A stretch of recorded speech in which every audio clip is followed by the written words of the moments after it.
사업이 다 너 때문에 되는 줄 아냐? 1975년 봄이었습니다. 그날 밤 저는 남편의 양복 주머니에서 머리핀 하나를 발견했고 그것이 제 인생의 모든 것을 바꿔놓을 줄은 몰랐습니다. 공장은 잘 돌아가고 있었습니다. 남편 이철수가 운영하던 섬유 공장은 70년대 중반 호황을 타고 돈이 제법 들어오기 시작했습니다.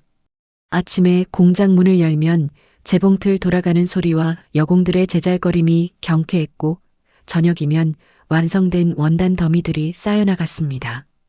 하지만 남편은 점점 더 늦게 들어왔습니다. 여보, 오늘도 접대야? 이번 주에만 벌써 4번째인데. 당신이 뭘 알아? 사업이라는 게 술 한 잔에 계약이 오가는 거야. 저는 더 이상 묻지 않았습니다. 대신 세 아들과 2딸을 씻기고 재우고 다음날 아침 도시락을 싸고 공장 격리 장부를 정리했습니다. 손이 10개라도 모자랐습니다. 젖먹이 막내딸 영숙이를 업고 장부를 적다 보면 어느새 새벽이었습니다. 남편이 밖에서 돈을 벌어오면 나는 안에서 지키는 거지. 그게 아내의 역할 아닌가. 그렇게 생각하며 버텼습니다. 그날도 남편은 술 냄새를 풍기며 새벽 2시에 들어왔습니다. 비틀거리며 양복을 벗어던지는데 주머니에서 무언가 똑하고 떨어졌습니다. 저는 무심코 주었습니다. 검은색 머리핀. 제가 쓰는 것도 아니었고 딸아이들이 쓰기엔 너무 화려한 디자인이었습니다. 손에 쥔 머리핀이 뜨겁게 느껴졌습니다. 여보. 저는 떨리는 목소리로 남편을 불렀습니다. 남편은 침대에 몸을 던지며 대충 대꾸했습니다. 왜 자야 하는데? 이거 뭐예요? 머리핀을 내밀자 남편의 표정이 굳었습니다. 단 1초. 하지만 저는 그 순간을 놓치지 않았습니다. 아, 그거 거래처 사모님이 차에 놓고 간 거야. 돌려주려고 주머니에 넣어뒀는데. 거짓말. 직감적으로 알았습니다. 거래처 사모님이 남편 차를 탈 일도 없었고 설령 탔다 해도 뒷좌석에 떨어진 물건을 남편이 주머니에 넣을 리 없었습니다. 여보, 나한테 숨기는 거 있어요? 아이고, 진짜. 괜히 트집 잡지 말고 그냥 자. 남편은 등을 돌렸습니다. 저는 그날 밤 한숨도 자지 못했습니다. 옆에서 코 고는 남편의 얼굴을 보며 수십 가지 생각이 머릿속을 휘몰아쳤습니다. 설마, 그럴 리 없어. 우리 5아이도 있고 공장도 잘 되고 있는데. 하지만 작은 의심의 씨앗은 그렇게 뿌리를 내렸습니다. 다음 날 아침 저는 일부러 밝게 웃으며 남편에게 아침상을 차려줬습니다. 아무 일 없다는 듯이 남편도 아무렇지 않게 밥을 먹고 공장으로 나갔습니다. 아이들은 제 마음도 모르고 제잘거렸습니다. 엄마, 오늘 급식에 카레 나온대. 첫째 정훈이가 신나서 말했습니다. 형아 좋겠다. 나도 빨리 학교 가고 싶어. 5살 둘째 정민이가 부러운 듯 말했습니다. 저는 아이들 머리를 쓰다듬으며 웃었습니다. 하지만 그 웃음 뒤에는 무언가 금이 가기 시작한 것을 느꼈습니다. 아니야. 나 혼자 오해하는 거야. 그렇게 스스로를 달랬습니다. 하지만 그 후로 남편의 행동을 하나하나 관찰하게 됐습니다. 늦게 들어오는 날이 점점 많아졌고 주말에도 낚시 약속이라며 새벽부터 나가는 일이 잦아졌습니다. 하지만 돌아올 땐 낚시 냄새가 아니라 술과 향수 냄새가 났습니다. 전화벨이 울리면 남편은 다른 방으로 가서 통화했습니다. 어느 날 저녁 저는 공장 장부를 정리하다가 이상한 점을 발견했습니다. 접대비 명목으로 나간 돈이 너무 많았습니다. 한 달에 웬만한 집 한 채 값이었습니다. 그것도 요정, 다방이라는 항목이 유독 많았습니다. 접대비가 이렇게 많이 나갈 수 있나? 의심은 확신이 되어 갔습니다. 그해 여름 결정적인 순간이 찾아왔습니다. 동네 슈퍼 아주머니가 조심스럽게 말을 꺼냈습니다. 순덕 씨, 저기 며칠 전에 시내 다방에서 사장님 봤는데 젊은 여자랑 같이 계시더라고요. 그냥 업무상 만남이겠죠? 순간 앞이 캄캄했습니다. 하지만 저는 태연한 척했습니다. 아, 네. 거래처 직원이겠죠. 감사합니다. 집으로 돌아오는 길, 저는 막내딸을 업은 채 걸으며 눈물을 흘렸습니다. 아이는 제 등에서 잠들어 있었고 제 눈물이 아이 머리카락을 적셨습니다. 그날 밤 남편이 들어오자 저는 처음으로 따졌습니다. 여보, 나한테 할 말 없어요? 무슨 말? 바람 피우고 있죠? 순간 정적이 흘렀습니다. 남편의 얼굴이 일그러졌습니다. 누가 그런 헛소리를 해? 헛소리가 아니잖아요. 다방에서 젊은 여자랑 있는 거 봤다는 사람이 있어요. 아, 그게 그냥 거래처 직원이야. 손잡고 있었다던데요? 남편은 입을 다물었습니다. 그러더니 갑자기 화를 냈습니다. 당신은 집에서 애나 보고 있으면 돼. 사업이 다 너 때문에 되는 줄 아냐? 내가 밖에서 얼마나 고생하는데. 그 말에 저는 얼어붙었습니다. 내 때문에 안 된다고? 새벽까지 장부 정리하고 공장 여공들 월급 챙기고 거래처 사모님들한테 선물 돌리고 명절 때마다 떡 돌리던 게 다 누구였는데. 하지만 저는 아무 말도 하지 않았습니다. 그저 돌아서서 부엌으로 갔습니다. 그날 밤 저는 잠든 아이들 얼굴을 하나하나 들여다봤습니다. 8살 정훈이, 5살 정민이, 3살 정우, 7살 영희, 그리고 젖먹이 영숙이. 이혼할까? 순간 그 생각이 스쳤습니다. 하지만 5아이를 데리고 어떻게 살 수 있을까요? 70년대 대한민국에서 이혼한 여자가 그것도 아이 5을 데리고 살아남을 수 있을까요? 저는 이를 악물었습니다. 좋아. 두고 보자. 당신 없어도 나는 이 아이들 키운다. 훌륭하게 키워서 당신이 후회하게 만들어주겠어. 그날 밤부터 저는 변했습니다. 더 이상 남편에게 기대지 않기로 했습니다. 대신 개를 돌기 시작했고 남는 시간에는 경매 공부를 했습니다. 동네 아주머니들이 모여서 하는 개 모임에 빠짐없이 나갔고 공장 장부를 더욱 꼼꼼히 관리했습니다. 아이들에게는 더욱 엄격해졌습니다. 공부 안 하면 아버지처럼 돼. 그 말을 입버릇처럼 했습니다. 아이들은 그 말의 진짜 의미를 몰랐습니다. 하지만 저는 알았습니다. 여자한테 배신당한 남자가 되지 말라는 게 아니라 가족을 버리는 사람이 되지 말라는 뜻이었습니다. 밤마다 낡은 공책에 개 장부를 적어나갔습니다. 1975년 8월 동네개 50만 원 탔음. 정훈이 학원비로 10만 원, 나머지는 저축. 숫자 하나하나가 제 각오였습니다. 남편은 여전히 늦게 들어왔지만 저는 더 이상 기다리지 않았습니다. 아이들과 먼저 저녁을 먹고 먼저 잠들었습니다. 남편이 들어와도 모르는 척했습니다. 어느 날 밤 술 취한 남편이 중얼거렸습니다. 순덕아, 미안해. 하지만 저는 자는 척했습니다.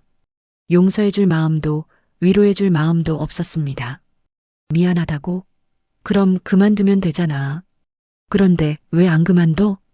답은 뻔했습니다. 그만둘 생각이 없으니까. 그래서 저도 결심했습니다. 이제 나도 내 인생을 산다. 당신 인생이 아니라 이 아이들의 미래를 위해서. 1등 아니면 의미 없어. 1982년이었습니다. 소문은 이미 동네 전체에 퍼져 있었습니다. 섬유공장 사장 이철수가 시내에 여자를 얻어 살림을 차렸다는 소문. 저는 그 소문을 슈퍼에서도 미용실에서도 개모임에서도 들었습니다. 사람들의 시선이 느껴졌습니다. 동정 어린 혹은 호기심 가득한 그 눈빛들. 하지만 저는 고개를 숙이지 않았습니다. 언니 괜찮아? 개모임에서 친한 언니가 조심스럽게 물었습니다. 저는 태연하게 웃으며 대답했습니다.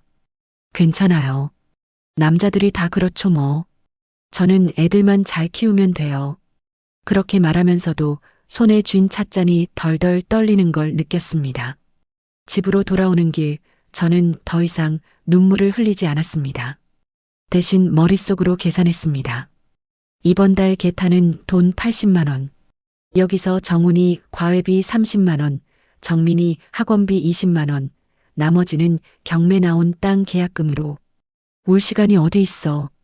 계산할 것도 많고 할 일도 많은데 그날 저녁 남편은 집에 들어오지 않았습니다. 이제는 일주일에 한두 번 얼굴 보는 것도 다행이었습니다. 아이들은 밥상 앞에 앉아서 물었습니다. 엄마, 아빠는? 아빠는 일하시는 거야. 우리끼리 먹자. 저는 아이들 밥그릇에 밥을 떠주면서 말했습니다. 정훈아, 너 이번 시험 몇 등 했어? 1등이요, 엄마. 잘했어. 정민이 너는? 저는 3등이요. 순간 제 손이 멈췄습니다. 3등? 왜 3등이야? 엄마, 3등도 잘한 거잖아요. 첫째 정훈이가 동생을 감싸며 말했습니다. 하지만 저는 젓가락을 내려놓으며 냉정하게 말했습니다. 3등은 3등이지 1등이 아니잖아. 1등 아니면 의미 없어. 알겠어? 정민이의 눈에 눈물이 고였습니다. 네.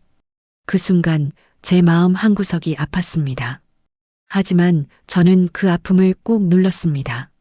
지금 다정하게 대하면 이 아이들은 망가져. 아버지처럼 되면 안 돼. 절대로. 밥을 먹는 내내 아이들은 조용했습니다. 옛날엔 밥상 앞에서 제잘거리던 아이들이었는데 이제는 숨소리도 죽이며 밥을 먹었습니다. 저는 그게 잘하는 거라고 생각했습니다. 밤 10시 아이들을 재우고 혼자 거실에 앉아 있었습니다. 손에는 경매 관련 서류들이 쥐어져 있었고 탁자 위에는 온갖 개 장부들이 펼쳐져 있었습니다. 1982년 9월 갯돈 100만 원 탔음. 시내 땅 한 평에 15만 원. 7평 사면. 중얼거리며 계산기를 두드리는데 문이 열리는 소리가 들렸습니다. 남편이었습니다. 술 냄새가 진동했고 양복은 구겨져 있었습니다. 저는 고개도 들지 않고 서류를 보며 말했습니다. 들어오셨어요. 남편은 더 이상 변명도 하지 않았습니다. 그냥 침실로 들어가려는데 저는 무심하게 물었습니다. 이번 달 생활비 200만 원만 주세요. 200만 원? 왜 이렇게 많이 필요해? 정훈이 과외 선생님 2분 더 모셔야 해요. 수학이랑 영어. 의대 가려면 지금부터 준비해야 한다잖아요. 의대는 무슨. 애가 겨우 중학교 2학년인데. 중1이라서 지금 시작하는 거예요. 늦으면 안 돼요. 남편은 한숨을 쉬며 지갑을 꺼내 돈을 탁자에 던졌습니다. 여기 100만 원 있어. 나머지는 다음 달에 줄게. 100만 원으로는 부족해요. 지금 당장은 그게 다야. 공장 사정이 안 좋아서. 공장 사정이 안 좋아서? 그럼 그 여자한테 쓰는 돈은 어디서 나오는 건데? 속으로 비웃음이 나왔지만 겉으로는 아무렇지 않게 말했습니다. 알았어요. 모자란 건 제가 개에서 해결할게요. 남편은 아무 말 없이 침실로 들어갔습니다. 저는 그 뒷모습을 보며 생각했습니다. 이제 정말 끝이구나. 우리 사이는. 하지만 슬프지 않았습니다. 오히려 후련했습니다. 이제 기대할 것도 실망할 것도 없으니까. 다음 날부터 저는 더욱 바쁘게 움직였습니다. 아침 6시에 일어나 아이들 도시락을 싸고 7시에 아이들을 깨워 밥을 먹이고 8시에 학교 보내고 9시부터 공장 격리 일을 보고 낮 12시에는 개모임에 나가고 오후 3시에는 경매장에 들러 땅을 보고 저녁 6시에는 집에 돌아와 저녁을 준비하고 밤 10시까지는 아이들 공부를 감독했습니다. 잠은 하루에 4시간. 하지만 지치지 않았습니다. 오히려 일을 할수록 마음이 편했습니다. 가만히 있으면 생각이 많아져. 바빠야 해. 바빠야 안 무너져. 어느 날 정훈이가 시험지를 들고 왔습니다. 엄마, 이번에도 1등이에요. 저는 시험지를 받아보며 말했습니다. 수학 98점? 왜 100점이 아니야? 실수했어요. 실수? 의대 갈 애가 실수를 해? 다음번엔 만점 받아와. 정훈이는 고개를 숙였습니다. 네. 그 모습을 보며 제 마음 한구석이 또 아팠습니다. 하지만 저는 그 아픔을 무시했습니다. 지금은 다정할 때가 아니야. 이 아이들이 성공해야 해. 아버지 없어도 훌륭하게 자랐다는 걸 세상에 보여줘야 해. 그해 겨울 저는 경매로 산 땅을 팔아 큰 돈을 벌었습니다. 5년 전에 평당 15만 원에 산 땅이 50만 원이 됐습니다. 7평이니까 350만 원. 거기서 원금 105만 원을 빼면 순수익이 245만 원. 저는 그 돈으로 정훈이에게 의대 전문 과외 선생님을 모셨고 정민이에게는 고시 준비학원을 보냈습니다. 아이들은 힘들어했습니다. 엄마, 저 좀 쉬면 안 돼요? 친구들은 다 놀러 가는데. 놀아서 뭐하게? 놀면 인생 망가져. 공부해. 엄마는 왜 이렇게 무서워졌어요?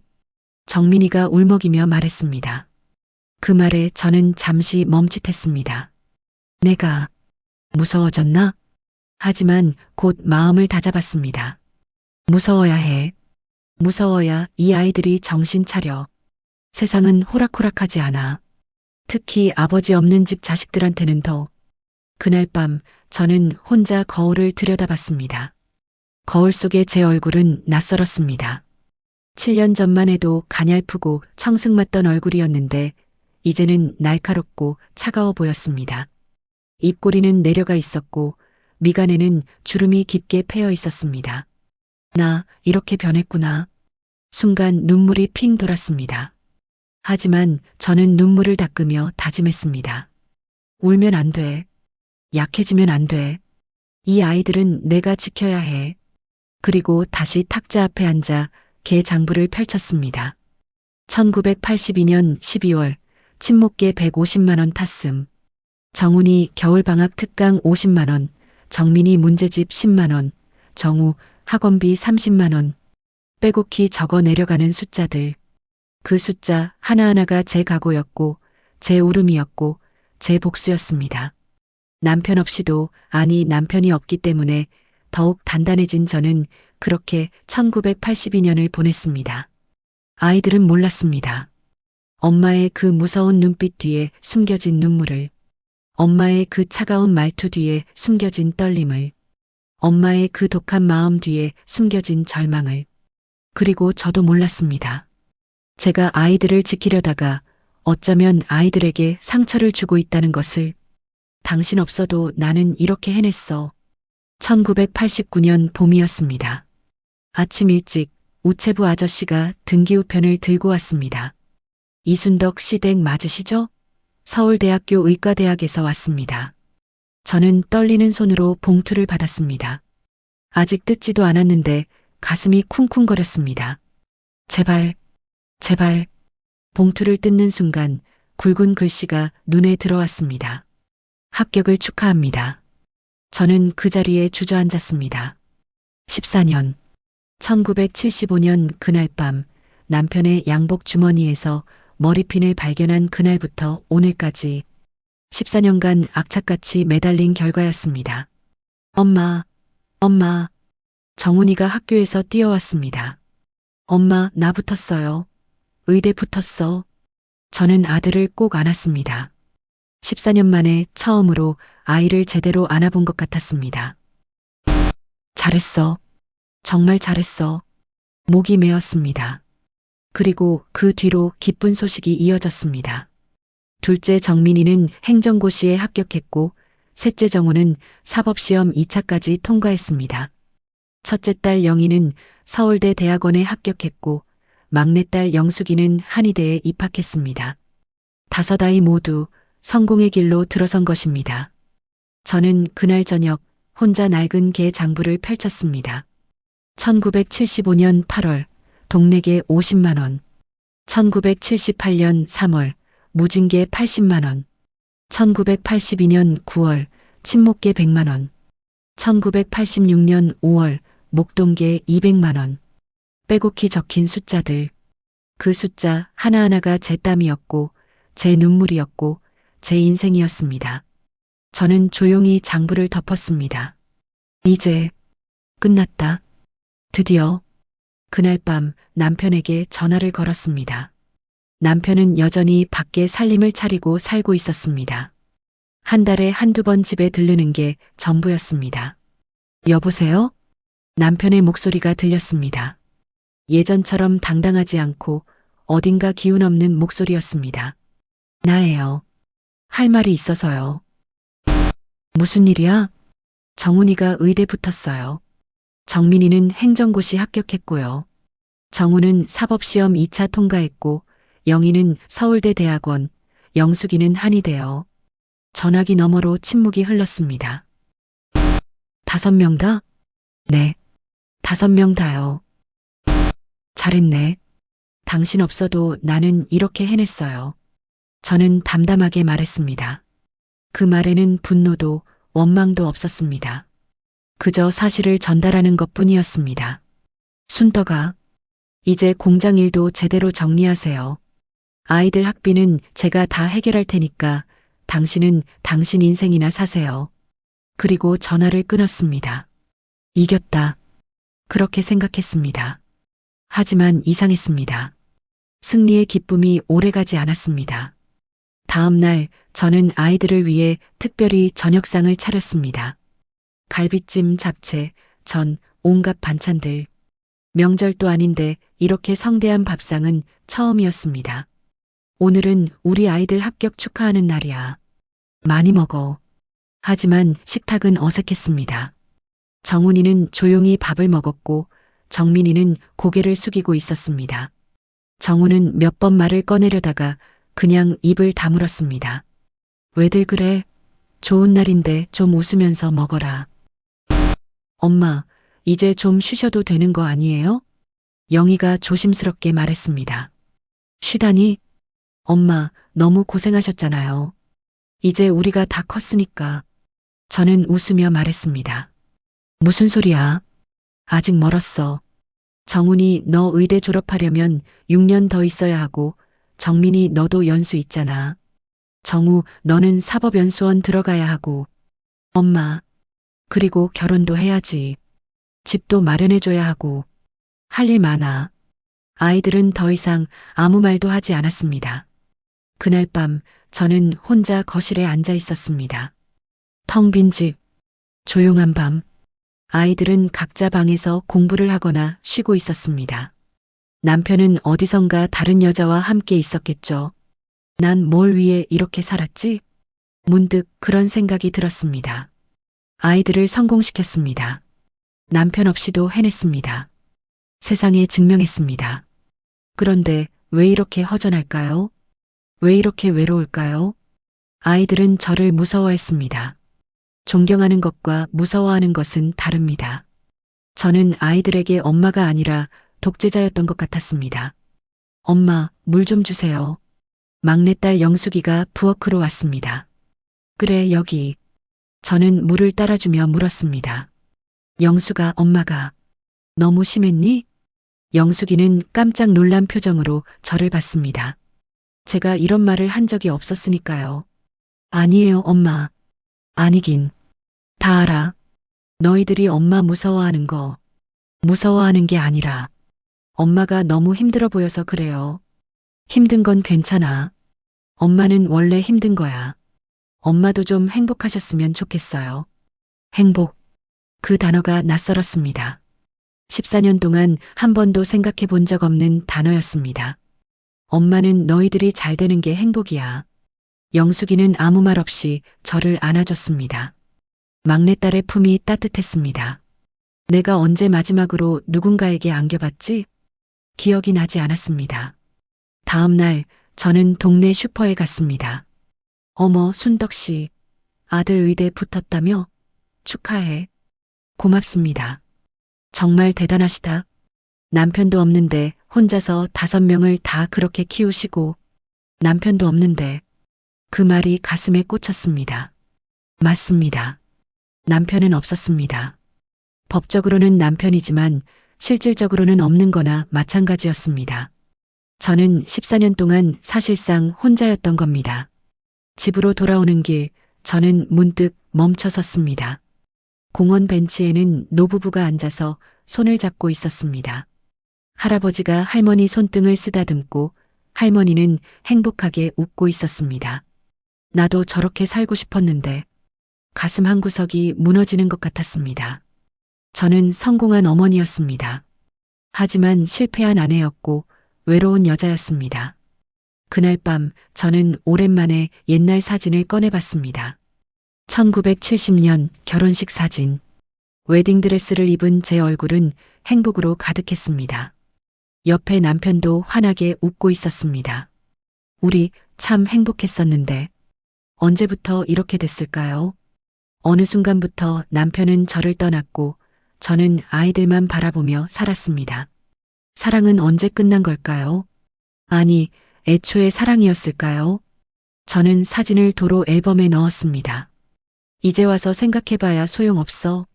지나간 일이야. 그리고 다시 계장부를 펼쳤습니다. 1989년 4월 정훈이 의대 입학금 500만 원 필요. 이번 달 목동계에서 타야 해. 숫자를 적어 내려가는데 눈물이 한 방울 떨어져 장부를 적셨습니다. 저는 재빨리 눈물을 닦았습니다. 울면 안 돼. 아직 끝난 게 아니야. 이제 시작이야. 하지만 마음 한구석에서는 알고 있었습니다. 제가 이룬 이 승리가 사실은 텅 빈 승리라는 것을, 제가 지킨 이 가족이 사실은 이미 오래전에 무너져버린 가족이라는 것을, 그리고 제가 이렇게 독하게 산 이유가 사랑이 아니라 복수였다는 것을, 하지만 인정할 수 없었습니다. 인정하는 순간 저의 14년이 의미 없어지니까요. 그래서 저는 다시 장부를 적었습니다. 빼곡히 빼곡히 숫자로 가득 채워진 제 인생을. 시집은 그렇게 오는 게 아니야. 1995년 봄이었습니다. 첫째 정훈이가 결혼을 한다고 했습니다. 의대를 졸업하고 레지던트를 시작한 아들이 드디어 신부를 데려온 것입니다. 엄마, 소개할 사람이 있어요. 정훈이 옆에 선 여자는 조용하고 얌전해 보였습니다. 박미선, 간호사 출신으로 키가 작고 통통한 체구에 웃을 때 보조개가 생기는 여자였습니다. 어머니, 처음 뵙겠습니다. 박미선이라고 합니다. 여자는 90도로 허리를 굽혀 인사했습니다. 저는 위아래로 여자를 훑어봤습니다. 간호사? 의사 아들한테는 약하지 않나? 그래요. 앉으세요. 저는 무뚝뚝하게 말했습니다. 며느리가 될 여자는 긴장한 표정으로 소파 끝에 조심스럽게 앉았습니다. 엄마, 미선 씨는 정말 좋은 사람이에요. 저랑 잘 맞고, 본인이 좋은 사람이라고 하면 다 좋은 사람이야? 정훈이는 입을 다물었습니다. 저는 미선을 보며 물었습니다. 요리는 할 줄 알아요? 네, 기본적인 건 할 줄 압니다. 기본적인 거? 기본이 뭔데요? 된장찌개, 김치찌개 정도? 아, 네. 그리고 몇 가지 더. 명절 음식은? 아직 배우는 중입니다. 저는 한숨을 쉬었습니다. 결혼하기 전에 다 배워야지 그걸 시집와서 배우면 어떡해요. 죄송합니다. 미선의 목소리가 작아졌습니다. 결혼식은 한 달 후로 정해졌습니다. 저는 결혼 준비 과정에서 하나하나 간섭했습니다. 예단은 이렇게 하는 게 아니야. 다시 해. 패백 음식은 내가 준비할 테니까 당신네 집에서는 신경 쓰지 마세요. 신혼여행은 일주일 이상 가면 안 돼요. 정훈이가 병원 일이 있잖아요. 미선의 어머니는 저를 보며 미소를 지으려 애썼지만 그 미소가 점점 굳어가는 걸 저도 알았습니다. 내가 너무 심한가? 순간 그런 생각이 들었습니다. 하지만 곧 마음을 다잡았습니다. 아니야. 이게 맞는 거야. 시집은 원래 이렇게 오는 거야. 결혼식 날 저는 화려한 한복을 입고 신랑 어머니 자리에 앉았습니다. 남편 이철수도 왔습니다. 오랜만에 보는 남편은 많이 늙어 있었습니다. 애들 다 잘 컸네. 남편이 어색하게 말을 걸었습니다. 당신이 키운 것도 아니면서 무슨 소리예요? 저는 차갑게 대답했습니다. 남편은 더 이상 말을 걸지 않았습니다. 결혼식이 끝나고 신혼부부는 신혼집으로 갔습니다. 하지만 저는 마음이 편치 않았습니다. 내 아들을 빼앗긴 기분이야. 그런 생각이 들었습니다. 일주일 후 신혼부부가 인사를 하러 왔습니다. 어머니, 떡 만들어 왔어요. 미선이 떡 상자를 내밀었습니다. 저는 뚜껑을 열어 떡을 확인했습니다. 이게 뭐예요? 송편이요. 송편을 이렇게 만들어요? 모양이 왜 이래? 크기도 들쭉날쭉하고. 죄송해요. 처음 만들어 봐서. 처음이라고 대충 해도 된다는 거예요? 미선의 눈에 눈물이 맺혔습니다. 엄마, 정훈이가 말을 꺼냈습니다. 뭐? 미선이가 정성껏 만든 건데. 정성? 정성껏 했으면 제대로 해야지. 저는 떡 상자를 부엌으로 가져갔습니다. 뒤에서 며느리가 우는 소리가 들렸지만 저는 모른 척 했습니다. 울긴 왜 울어? 나도 시집 와서 얼마나 울었는데. 그 후로 미선이 집에 올 때마다 저는 뭔가를 지적했습니다. 손님 오셨는데 차는 왜 이렇게 늦게 내와요? 밥은 왜 이렇게 질어요? 청소는 했어요? 구석에 먼지 있잖아요. 미선은 매번 죄송합니다만 반복했습니다. 그러던 어느 날 둘째 정민이도 결혼을 한다고 했습니다. 노무사가 된 정민이의 신부는 은행원이었습니다. 키가 크고 세련된 인상의 여자였습니다. 어머니, 처음 뵙겠습니다. 최영주입니다. 영주는 미선보다는 당당해 보였습니다. 하지만 저는 그게 마음에 들지 않았습니다. 너무 당당한 거 아니야? 결혼 후 영주도 집에 인사를 왔습니다. 어머니, 과일 사왔어요. 과일? 이게 얼마짜리예요? 2만 원쯤 됩니다. 2만 원? 시어머니한테 그 정도 가져와요? 최소한 5만 원어치는 사와야죠. 영주의 표정이 굳었습니다. 네, 다음부터 그렇게 하겠습니다. 하지만 영주의 목소리에는 불만이 섞여 있었습니다. 저는 그게 더 마음에 들지 않았습니다. 감히 시어머니한테 불만을 가져? 명절이 되자 며느리들은 아침 일찍 집에 왔습니다. 저는 부엌에서 며느리들에게 일을 시켰습니다. 미선 씨는 전 부치고 영주 씨는 나물 무쳐요. 네, 어머니. 며느리들은 묵묵히 일했습니다. 하지만 저는 계속 지적했습니다. 미선 씨, 저는 왜 이렇게 두껍게 부쳐요? 영주 씨, 나물에 간이 안 맞았어요. 다시 해요. 미선은 울먹이며 다시 전을 부쳤고 영주는 이를 악물며 나물을 다시 묻혔습니다. 거실에서는 아들들이 TV를 보고 있었습니다. 저 녀석들은 왜 저렇게 편하게 앉아 있어? 순간 화가 치밀었습니다. 정훈아, 정민아. 네, 엄마. 너희는 왜 저렇게 앉아만 있어? 와서 좀 도와. 네. 아들들은 마지못해 부엌으로 왔습니다. 하지만 곧 다시 거실로 돌아갔습니다. 며느리들은 하루 종일 부엌에서 일했습니다. 점심도 제대로 못 먹고 저녁이 되어서야 자리에 앉았습니다. 수고했어요. 저는 짧게 말했습니다. 며느리들은 기진맥진한 표정으로 고개를 끄덕였습니다. 그날 밤 정훈이가 조심스럽게 말을 꺼냈습니다. 엄마, 미선이가 많이 힘들어해요. 힘든 게 당연하지. 시집이 원래 그런 거야. 근데 엄마가 너무 심하신 거 아니에요? 그 말에 저는 화가 났습니다. 심해? 나는 내 아내를 제대로 키우려는 거야. 세상이 얼마나 무서운데 며느리가 제대로 못하면 시집에서 무시당해.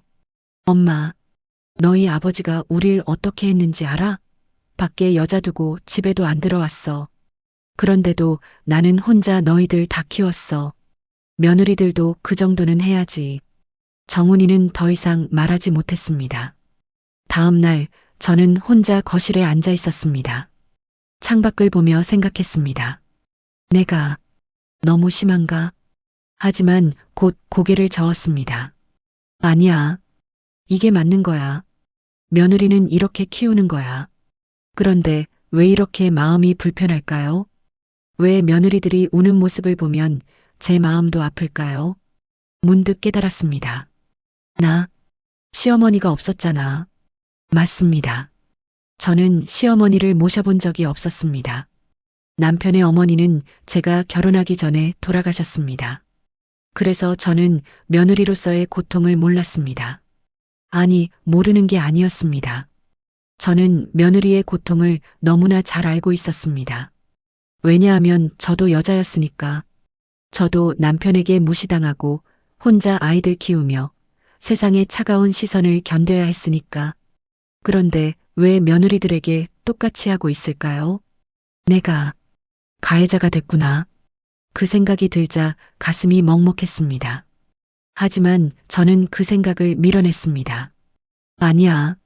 나는 며느리들을 위해서 하는 거야. 강하게 키우려고 스스로를 설득했습니다. 하지만 마음 한구석에서는 알고 있었습니다.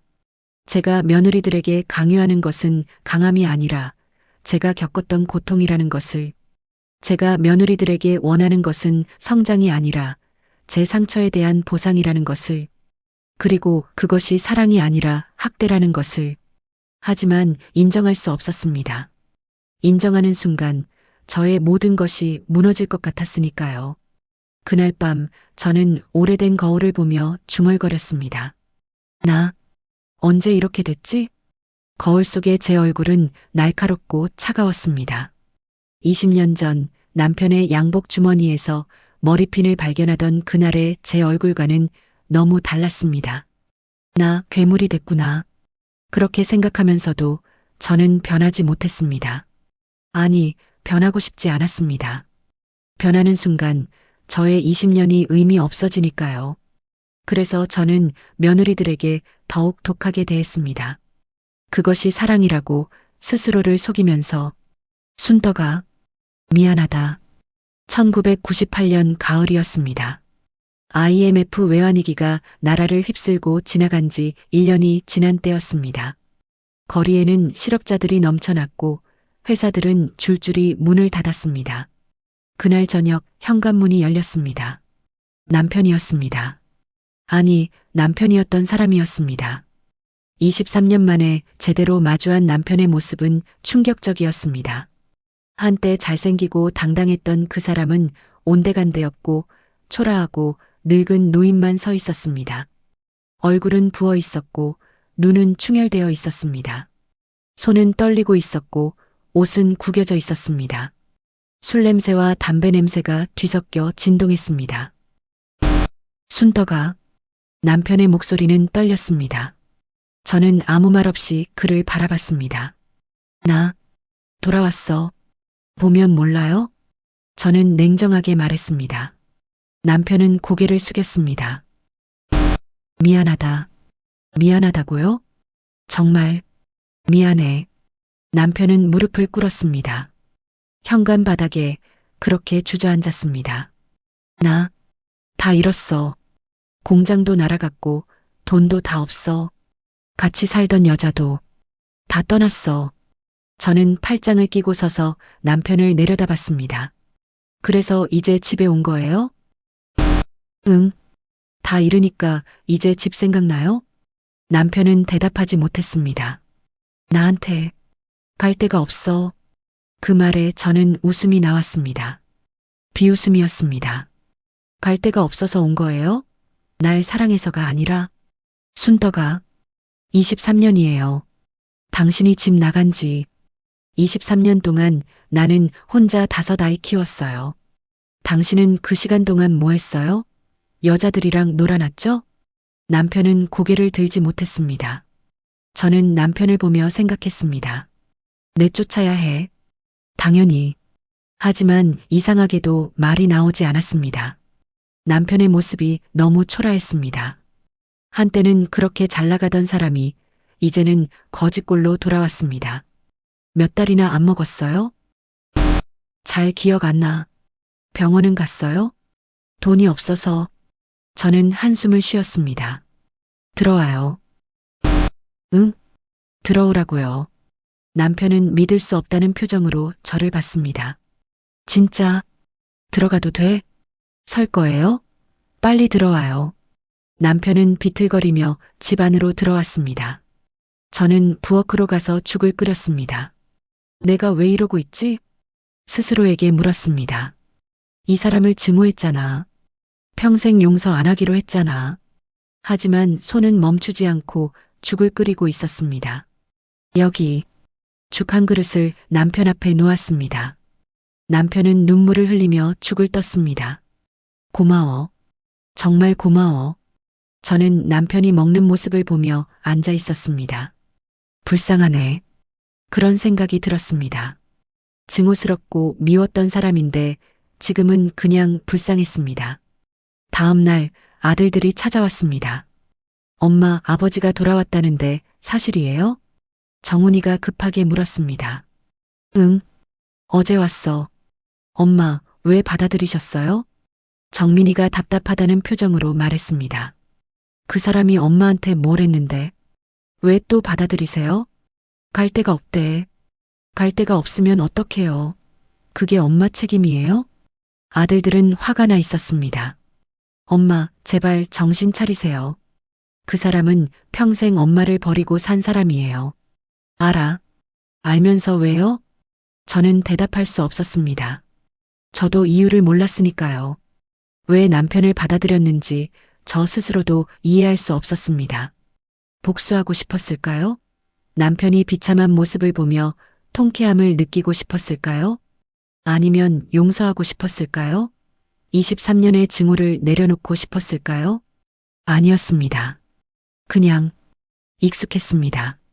이 사람이 미워도 증오스러워도 23년을 함께 산 사람이었습니다. 아침에 눈 뜨면 옆에 있어야 할 사람, 밥을 차려주면 먹어야 할 사람, 그냥 그런 사람이었습니다. 엄마가 알아서 할게. 너희는 신경 쓰지 마.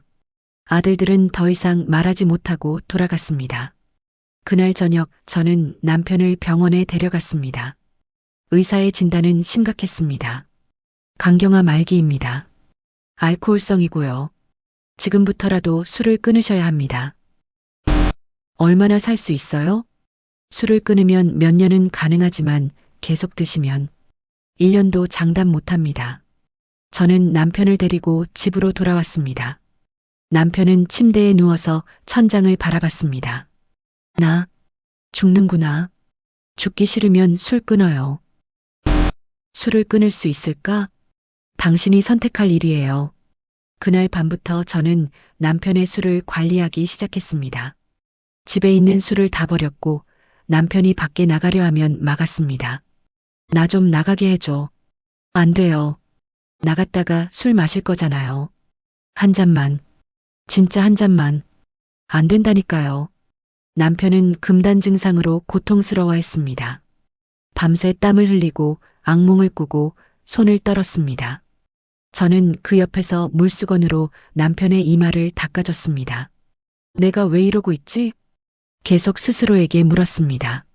이 사람을 증오했는데, 이 사람 때문에 23년을 혼자 살았는데, 이 사람 때문에 독해졌고, 며느리들에게 가혹해졌고, 아이들에게 무서운 엄마가 됐는데, 그런데 왜 이렇게 돌보고 있을까요? 며칠이 지나고 남편의 상태가 조금 나아졌습니다. 손떨림이 줄어들고 밥을 조금씩 먹기 시작했습니다. 어느 날 저녁 남편이 조심스럽게 말을 꺼냈습니다. 순덕아, 왜요? 내가 정말 미안해. 저는 대답하지 않았습니다. 23년 동안 나 때문에 고생 많이 했지. 알면 됐어요. 용서해 줄 수 있어? 그 말에 저는 남편을 똑바로 봤습니다. 용서요? 응, 몰라요. 응? 용서할 수 있을지 없을지 모르겠어요. 23년이에요. 그게 쉽게 용서돼요? 남편은 고개를 끄덕였습니다. 그래, 그렇겠지. 근데 당신이 여기 있는 건 용서해서가 아니에요. 그럼 뭐야? 저는 잠시 생각했습니다. 익숙해서요. 익숙해서? 그냥 당신이 없는 게 더 이상하니까. 23년 동안 증오하면서도 당신은 내 남편이었으니까. 남편은 눈물을 흘렸습니다. 미안해. 정말 미안해. 저는 남편의 눈물을 보며 생각했습니다. 나 이 사람을 아직도 사랑하나? 아니었습니다. 사랑은 이미 오래전에 죽었습니다. 그럼 증오하나? 그것도 아니었습니다. 증오하기에는 너무 지쳤습니다. 그럼 이게 뭘까요? 이 복잡하고 말로 설명할 수 없는 이 감정은 문득 깨달았습니다. 이것은 사랑도 증오도 아닌 그냥 인연이었습니다. 좋든 싫든 미워도 사랑해도 23년을 함께 산 인연. 끊을 수도 버릴 수도 없는 인연. 그래서 저는 남편을 받아들였습니다. 용서해서가 아니라 사랑해서가 아니라 그냥 그게 제 인생이었으니까. 그날 밤 저는 창밖을 보며 중얼거렸습니다. 우리 참 이상하게 살았네. 남편은 잠들어 있었고 저는 혼자 앉아서 밤하늘을 봤습니다. 별들이 반짝이고 있었습니다. 23년 전 남편의 양복 주머니에서 머리핀을 발견하던 그날 밤에도 저는 이렇게 별을 봤었습니다. 그때는 미래가 보이지 않아 막막했는데 지금은 미래가 보이는데도 여전히 막막했습니다. 이제 뭘 하며 살지? 아이들은 다 컸고 남편은 돌아왔고 더 이상 싸울 이유도 없었습니다. 승리도 아니고 패배도 아닌 그냥 끝이었습니다. 그렇게 저의 전쟁은 끝났습니다. 하지만 평화는 오지 않았습니다. 엄마, 저 정훈이에요. 2005년 봄이었습니다. 처음 이상함을 느낀 건 며느리 미선이었습니다. 어머니, 아침 드세요. 미선이 상을 차려놓고 말했습니다. 저는 상을 보다가 물었습니다. 아침 안 먹었어? 방금 드셨잖아요. 내가 언제? 미선은 당황한 표정으로 저를 봤습니다. 30분 전에요. 잊으셨어요? 그랬나? 저는 고개를 갸우뚱했습니다. 기억이 나지 않았습니다. 이상하네. 분명히 안 먹은 것 같은데. 그날 이후로 이상한 일들이 계속됐습니다. 같은 질문을 반복했습니다. 정훈이는 언제 와? 어머니, 어제 왔다 갔잖아요. 어제? 난 못 봤는데. 물건을 어디에 뒀는지 잊어버렸습니다. 내 안경 어디 갔어? 방금까지 여기 있었는데. 어머니, 머리에 걸고 계세요. 그러네. 며느리 이름도 헷갈렸습니다. 미선아. 아니, 영주야? 미선이에요, 어머니. 아, 미선이. 맞다. 미안해. 처음에는 대수롭지 않게 생각했습니다. 나이 들면 다 그런 거지 뭐. 하지만 증상은 점점 심해졌습니다. 어느 날 저는 집 근처 슈퍼에 갔다가 길을 잃었습니다. 30년을 살던 동네였는데 갑자기 어디가 어딘지 모르겠더군요. 아줌마 괜찮으세요? 슈퍼 아주머니가 저를 집까지 데려다 줬습니다. 고맙습니다. 어디 가는 길이었는데 갑자기 헷갈려서 그날 밤 아들들이 모였습니다. 엄마, 병원 가보셔야 할 것 같아요. 정훈이가 조심스럽게 말했습니다. 병원? 왜? 나 안 아픈데? 엄마, 요즘 자꾸 깜빡깜빡 하시잖아요. 검사 좀 해보세요. 나이 들면 다 그런 거야. 괜찮아. 하지만 아들들은 강하게 권했고 결국 저는 병원에 갔습니다. CT를 찍고 MRI를 찍고 여러 검사를 받았습니다. 일주일 후 결과가 나왔습니다. 알츠하이머 초기입니다. 의사의 말에 세상이 무너지는 것 같았습니다. 뭐라고요?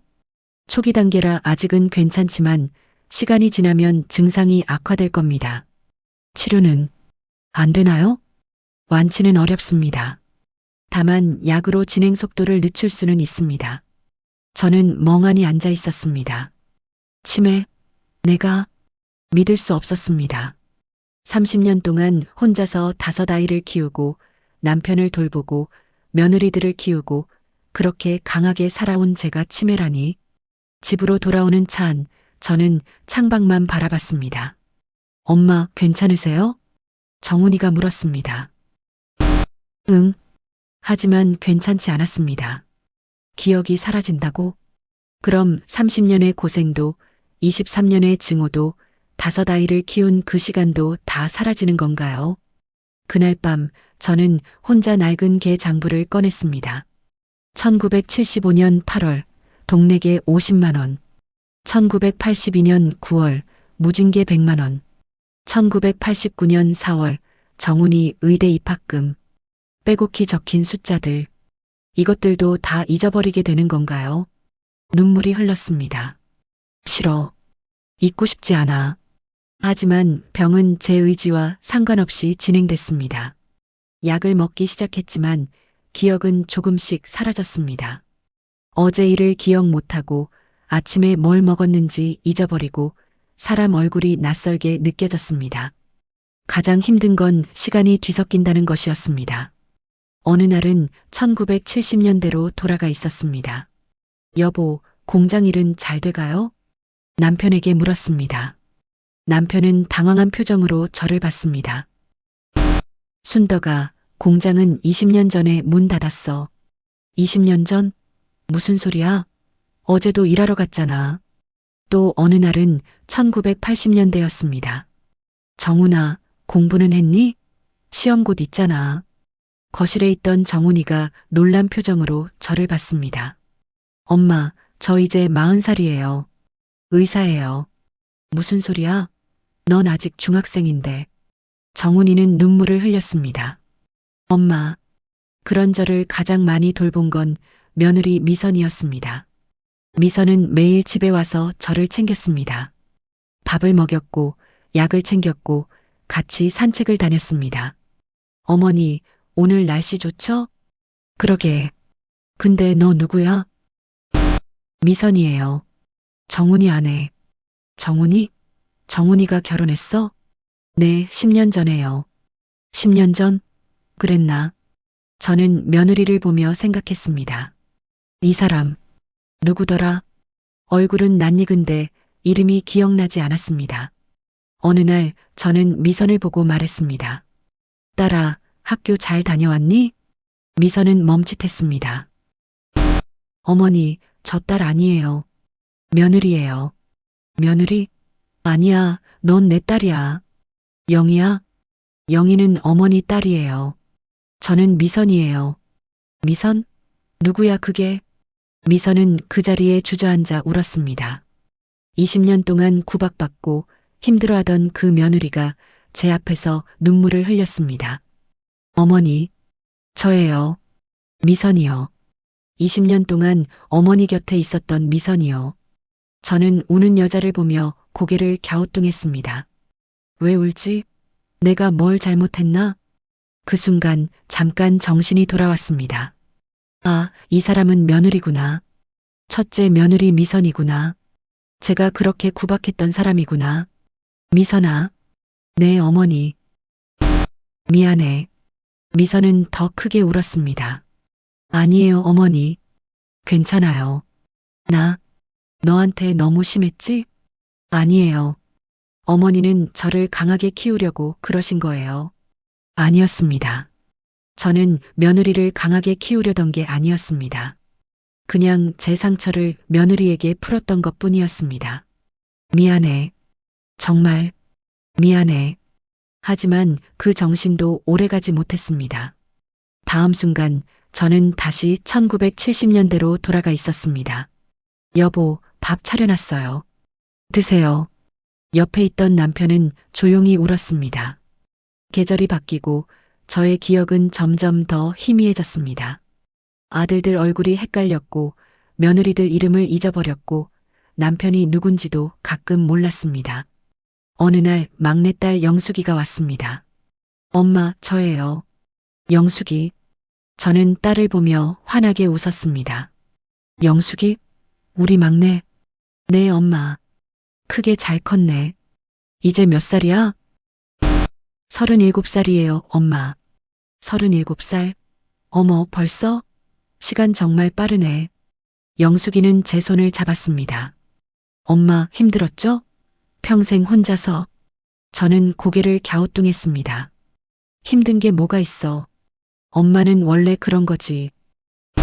엄마, 근데 너 누구야? 영숙이는 눈물을 흘렸습니다. 엄마의 딸이에요. 딸? 아, 그래. 딸이구나. 참 예쁘네. 저는 딸을 보며 웃었습니다. 누군지는 잘 모르겠지만 왠지 정겹고 따뜻한 사람이었습니다. 그날 밤 저는 남편과 둘이 앉아 있었습니다. 여보, 응? 우리 행복했나? 남편은 한참을 생각하다가 대답했습니다. 글쎄, 행복했을 때도 있었지. 언제? 처음 만났을 때? 저는 웃었습니다. 그랬나? 기억이 잘 안 나네. 나도. 우리는 둘 다 웃었습니다. 30년을 미워하고 증오하고 그렇게 살았는데 이제는 그 기억마저 희미해지고 있었습니다. 미워할 것도 증오할 것도 사랑할 것도 다 사라지고 있었습니다. 이게 끝인가? 문득 그런 생각이 들었습니다. 30년의 고생이 23년의 증오가 이렇게 기억도 못한 채 끝나는 건가요? 아무 의미도 없이? 하지만 곧 그 생각마저 잊어버렸습니다. 저는 창밖을 보며 중얼거렸습니다. 오늘 날씨 참 좋네. 여보, 어디 갔어? 밥 먹어야지. 2008년 겨울이었습니다. 저는 요양병원에 입원한 지 3개월째였습니다. 집에서 더 이상 돌볼 수 없는 상태가 됐을 때 아들들이 결정했습니다. 엄마, 요양병원에 가셔야 할 것 같아요. 요양병원? 그게 뭐야? 엄마가 편하게 쉴 수 있는 곳이에요. 저는 고개를 저었습니다. 싫어. 나 집에 있을래. 하지만 아들들은 이미 마음을 정한 것 같았습니다. 엄마, 집에서는 24시간 돌볼 사람이 없어요. 우리도 일해야 하고. 나 혼자 있어도 괜찮아. 엄마, 지난주에 가스 불 켜놓고 잠드셨잖아요. 위험해요. 그랬었나요? 기억이 나지 않았습니다. 결국 저는 요양병원에 왔습니다. 하얀 벽, 소독약 냄새, 낯선 사람들. 여기가 어디지? 매일 아침 눈을 뜰 때마다 그렇게 물었습니다. 요양병원이에요, 순떡 할머니. 간호사가 친절하게 대답했습니다. 병원? 나 아픈가? 아니에요. 여기서 편하게 쉬시는 거예요. 창가에 앉아서 밖을 보는 게 일과였습니다. 나무들이 보이고 하늘이 보이고 가끔 새들이 날아갔습니다. 집에 가고 싶은데 하지만 집이 어디였는지 기억나지 않았습니다. 아들들이 가끔 찾아왔습니다. 엄마, 저 정훈이에요. 정훈? 네, 큰아들 정훈이요. 저는 남자를 보며 고개를 갸우뚱했습니다. 누구더라? 본 것 같기도 하고. 엄마, 밥은 잘 드세요? 응. 그런데 너 누구야? 정훈이는 슬픈 표정을 지었습니다. 엄마의 아들이에요. 아들? 내가 아들이 있었어? 네. 셋이나요. 3명이나? 와, 나 대단했네. 저는 신기하다는 표정으로 웃었습니다.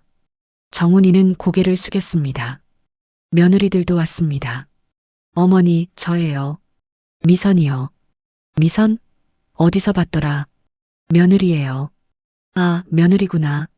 예쁘네. 미선은 제 손을 잡았습니다. 어머니, 제가 매운탕 끓여왔어요.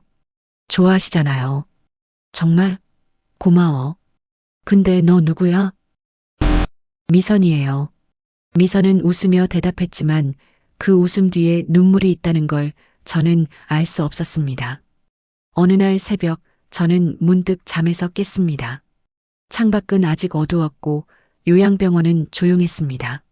이상하네. 가슴 한구석이 텅 빈 것 같았습니다. 무언가 중요한 게 사라진 것 같았습니다. 하지만 그게 뭔지는 알 수 없었습니다. 여보. 문득 그 단어가 떠올랐습니다. 여보? 누구더라? 여보라고 부르던 사람. 얼굴이 기억나지 않았습니다. 목소리도 냄새도 기억나지 않았습니다. 하지만 그 사람이 중요한 사람이었다는 건 알 것 같았습니다. 그날 오후 아들들이 모두 왔습니다. 정훈, 정민, 정우. 세 아들이 제 앞에 섰습니다. 엄마. 정훈이가 조심스럽게 말을 꺼냈습니다. 아버지가 돌아가셨어요. 아버지? 네. 엄마 남편이요. 아빠. 저는 고개를 갸우뚱했습니다. 내가 남편이 있었어? 네. 그래. 어떤 사람이었는데? 아들들은 서로 얼굴만 쳐다봤습니다. 좋은 사람이었어요. 정민이가 거짓말을 했습니다. 그랬구나. 근데 왜 안 보여? 어디 갔어? 돌아가셨어요, 엄마. 돌아가셨어? 그럼 죽었다는 거야? 네. 저는 잠시 생각했습니다. 슬퍼야 하나? 울어야 하나? 하지만 아무 감정도 느껴지지 않았습니다. 얼굴도 기억나지 않는 사람이 죽었다는데 뭘 느껴야 할지 몰랐습니다. 그래, 안 됐네. 그렇게만 말했습니다. 아들들은 울고 있었습니다. 엄마는 슬프지 않으세요? 슬프다는 게 뭐야? 아무것도 아니에요, 엄마. 아들들은 장례식장에 저를 데려가지 않았습니다. 엄마 상태로는 장례식장 가시는 게 무리예요. 그래, 그럼 나는 여기 있을게. 네, 엄마. 편히 쉬세요. 아들들이 떠나고 저는 혼자 창가에 앉았습니다. 햇살이 따뜻했습니다. 남편이 죽었다고 했지? 누군지는 모르겠지만 왠지 중요한 사람이었던 것 같았습니다. 여보, 그 단어를 중얼거리자 눈물이 났습니다. 왜 우는지 모르겠는데 눈물이 흘렀습니다. 슬픈 건지 허전한 건지 그것도 모르겠는데 그냥 눈물이 났습니다. 할머니, 괜찮으세요? 간호사가 다가왔습니다. 응, 나 왜 우는 거야? 슬프신 거 아닐까요? 슬프긴 뭐가 슬퍼. 그냥 눈물이 나네. 간호사는 제 손을 잡아줬습니다. 다음 날 막내딸 영숙이가 왔습니다. 엄마. 누구야? 영숙이요. 엄마 막내딸. 아, 딸이구나. 어서 와. 영숙이는 제 옆에 앉아서 말했습니다. 엄마 아빠 장례 잘 치렀어요. 아빠가 누군데? 엄마 남편이요. 아, 맞다. 남편이 있었지. 죽었다며? 네. 많이 슬퍼? 영숙이는 고개를 저었습니다. 솔직히 잘 모르겠어요. 아빠는 우리랑 같이 산 시간보다 밖에 계신 시간이 더 많았으니까. 그랬어? 네. 엄마 혼자 우리 키우셨어요. 내가 대단하네. 영숙이는 제 손을 꼭 잡았습니다. 엄마, 정말 고생 많으셨어요. 고생? 뭐가? 평생? 혼자서 5남매 키우시고 남편 돌보시고 저는 영숙이를 보며 웃었습니다. 엄마는 원래 그런 거 아니야? 엄마, 영숙이가 울었습니다. 저는 우는 딸의 머리를 쓰다듬어 줬습니다. 왜 울어? 엄마 안 죽었는데. 그냥 엄마가 불쌍해서요. 불쌍? 나? 왜? 평생 행복하지 못하셨잖아요. 저는 창밖을 보며 말했습니다. 행복했는지 안 했는지 잘 기억이 안 나네. 근데 지금은 괜찮아. 지금요? 응. 햇살도 따뜻하고 너도 와줬고 괜찮아. 영숙이는 더 크게 울었습니다. 그날 저녁 저는 혼자 창가에 앉아 있었습니다. 해가 지고 있었습니다. 붉은 노을이 하늘을 물들였습니다. 예쁘다. 문득 옆자리가 텅 비어 있다는 게 느껴졌습니다. 누군가 있어야 할 자리. 누군가 앉아서 같이 노을을 보던 자리. 하지만 그 사람이 누군지는 기억나지 않았습니다. 여보, 어디 갔어? 노을 예쁜데 같이 보자. 대답은 없었습니다. 밥 먹어야지. 안 먹고 어디 간 거야? 여전히 대답은 없었습니다. 저는 빈자리를 보며 웃었습니다. 또 나갔나 봐. 맨날 집에 안 들어오더니. 그러다가 문득 깨달았습니다. 아, 그 사람. 죽었다고 했지? 이제 기다려도 오지 않는다고 했습니다. 그렇구나. 슬퍼야 할까요? 화나야 할까요?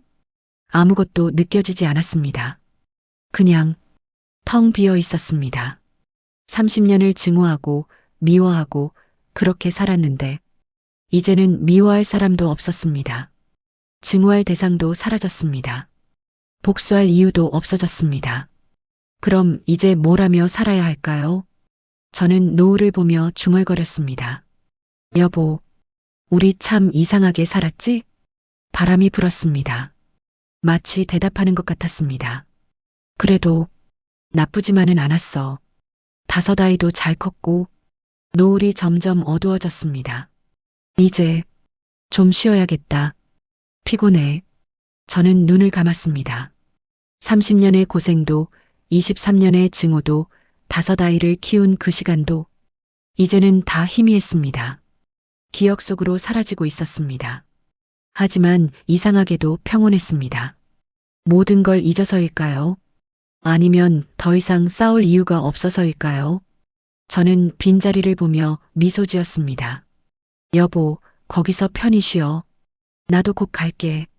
그리고 다시 노을을 봤습니다. 붉은 노을이 아름다웠습니다. 그 노을처럼 제 인생도 저물어가고 있었습니다. 하지만 후회는 없었습니다. 기억도 없었지만 후회도 없었습니다. 그냥 그렇게 살았던 것 같았습니다. 그것으로 충분했습니다. 엄마의 딸이에요. 2015년 봄이었습니다. 저는 요양병원 창가에 앉아 있었습니다. 햇살이 따뜻했습니다. 바람이 불어왔습니다. 꽃향기가 났습니다. 좋다. 그냥 그렇게 생각했습니다. 이름도 나이도 과거도 잘 기억나지 않았지만 지금 이 순간은 좋았습니다. 할머니, 오늘 날씨 정말 좋죠? 간호사가 말을 걸었습니다. 응. 저는 고개를 끄덕였습니다. 간호사가 누군지는 몰랐지만 친절한 사람이라는 건 알았습니다. 문이 열리고 누군가 들어왔습니다. 엄마. 여자였습니다. 40대쯤 되어 보이는 부드러운 인상의 여자. 저는 여자를 보며 고개를 갸우뚱했습니다. 누구세요? 여자는 잠시 멈칫하더니 웃으며 대답했습니다. 영숙이에요, 엄마. 막내딸. 딸? 나한테 딸이 있었어? 네. 둘이나요. 저랑 언니. 그랬구나. 이름이 뭐라고? 영숙이요. 영숙. 예쁜 이름이네. 영숙이는 제 옆에 앉았습니다. 엄마, 오늘 뭔가 가져왔어요. 여자는 가방에서 낡은 공책 하나를 꺼냈습니다. 표지는 발에 있었고 모서리는 해져 있었습니다. 이게 뭐예요? 엄마가 평생 적으신 개 장부예요. 개 장부? 저는 공책을 받아들었습니다. 무거웠습니다. 세월의 무게가 느껴졌습니다. 첫 장을 펼쳤습니다. 1975년 8월 동네계 50만 원 탔음. 정훈이 학원비 10만 원, 나머지 저축. 글씨가 빼곡했습니다. 제 손글씨였지만 낯설었습니다. 내가 이걸 썼어? 네, 엄마. 30년 넘게 쓰셨어요. 페이지를 넘겼습니다. 1978년 3월 무징계 80만 원. 정훈이 참고서, 정민이 학원비. 1982년 9월 친목계 100만 원. 정우 학용품, 영희 교복. 1986년 5월 목동계 200만 원. 정훈이 의대 입학 준비. 1989년 4월 정훈이 의대 입학금 500만 원. 숫자들이 끝없이 이어졌습니다. 저는 그 숫자들을 보며 눈물이 났습니다. 왜 우는지 모르겠는데 눈물이 흘렀습니다. 엄마, 괜찮으세요? 영숙이가 제 손을 잡았습니다. 이게 뭐였더라? 엄마의 인생이에요. 엄마가 우리를 키우며 쓰신 기록이에요. 내가 이렇게 많이 썼어? 네. 한 줄 한 줄이 다 엄마의 땀이었어요. 저는 계속 페이지를 넘겼습니다. 1995년 3월 정훈이 결혼 예단. 1998년 11월 남편 병원비. 2001년 6월 정민이 둘째 아들 돌잔치. 2004년 9월 영희 교수 임용 축하. 마지막 페이지에는 이렇게 적혀 있었습니다. 2005년 2월. 더 이상 숫자가 기억나지 않는다. 하지만 아이들은 다 잘 자랐다. 그것으로 충분하다. 저는 그 마지막 문장을 보며 한참을 있었습니다. 내가 이렇게 살았구나. 알 것 같으면서도 모르겠고 모르겠는데 가슴이 뜨거웠습니다. 엄마 고생 많으셨어요. 영숙이가 말했습니다. 고생? 네. 평생 혼자서 우리 5남매 키우시고 5명이나? 네. 의사, 노무사, 변호사, 교수, 한의사요. 와, 대단한데? 내가 그렇게 했어? 네, 엄마. 엄마 혼자서 다 하셨어요. 저는 신기하다는 표정으로 고개를 끄덕였습니다. 나 잘했네. 영숙이는 울음을 참으며 웃었습니다. 네, 엄마. 정말 잘하셨어요. 세상에서 제일 잘하셨어요. 저는 영숙이를 보며 물었습니다. 근데 너는 누구야? 영숙이는 잠시 멈칫했습니다. 그러다가 눈물을 닦으며 대답했습니다. 엄마의 딸이에요. 딸. 아, 그래. 참 예쁘게 생겼네. 엄마 닮았어요. 내가 예뻤어? 네. 엄마는 항상 예뻤어요. 저는 영숙이의 손을 잡았습니다. 왜인지 모르겠지만 이 사람이 좋았습니다. 얼굴도 낯설고 이름도 기억나지 않지만 따뜻한 사람이라는 건 알았습니다. 너 행복해? 영숙이는 깜짝 놀란 표정을 지었습니다. 네, 행복하냐고. 너. 영숙이는 잠시 생각하다가 대답했습니다. 네, 엄마. 저 행복해요. 엄마 덕분에. 나 때문에? 네. 엄마가 저를 여기까지 키워주셔서요. 저는 고개를 끄덕였습니다. 그럼 됐어. 그게 중요한 거야. 엄마. 영숙이가 제 손을 꼭 잡았습니다. 사랑해요, 엄마. 저는 영숙이를 보며 웃었습니다. 사랑이 뭔지는 잘 모르겠지만 좋은 말인 것 같았습니다. 나도 너 좋아. 영숙이는 눈물을 흘렸습니다. 그날 오후 다른 사람들도 왔습니다. 남자들이 셋, 여자가 하나 더. 엄마, 저희예요. 누구세요? 아들들이요. 정훈, 정민, 정우.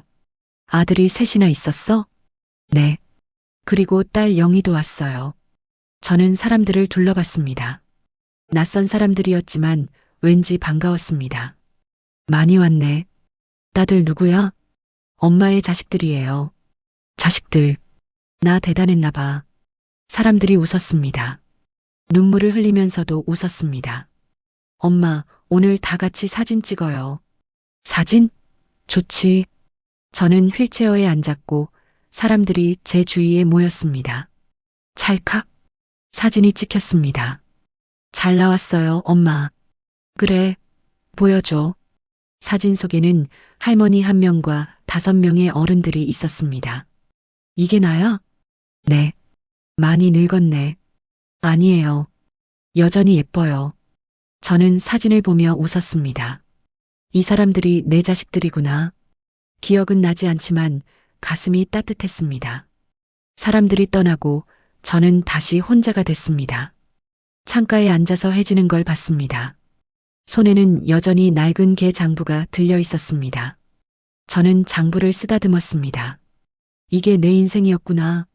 30년인지 40년인지 50년인지 모르겠지만 이 숫자들이 제 인생이었습니다. 누군가를 키우고 누군가를 사랑하고 누군가를 위해 산 시간들. 이제는 다 잊어버렸지만 이 장부가 증명하고 있었습니다. 나 잘 살았나? 스스로에게 물었습니다. 행복했나? 후회는 없나? 잘 모르겠습니다. 기억도 없으니까요. 하지만 괜찮았습니다. 아까 그 따뜻한 사람들, 제 자식들이라던 그 사람들이 행복하다고 했으니까 그걸로 충분했습니다. 해가 완전히 졌습니다. 어둠이 찾아왔습니다. 저는 장부를 덮으며 중얼거렸습니다. 수고했어. 나. 그리고 눈을 감았습니다. 피곤했습니다. 긴 여행을 마치고 집에 돌아온 것처럼 이제는 좀 쉬고 싶었습니다. 꿈을 꾸었습니다. 젊은 시절의 제 모습이 보였습니다. 웨딩드레스를 입고 환하게 웃고 있었습니다. 옆에는 남자가 있었습니다. 잘생기고 당당한 남자. 저 사람이 누구더라? 기억나지 않았지만 중요한 사람이었던 것 같았습니다. 꿈속에서 저는 행복했습니다. 5 아이가 뛰어놀고 있었고 저는 웃으며 밥상을 차리고 있었습니다.